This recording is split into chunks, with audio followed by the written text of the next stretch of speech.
one thing I see o tinitignan ko sa isang manok o stag o broadcock is yung tindig. I think it's a plus point pag yung manok mo ay matikas as a breeder, as a breed.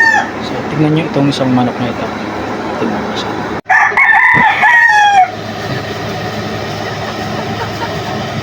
It's a 3.5 months old baby stag.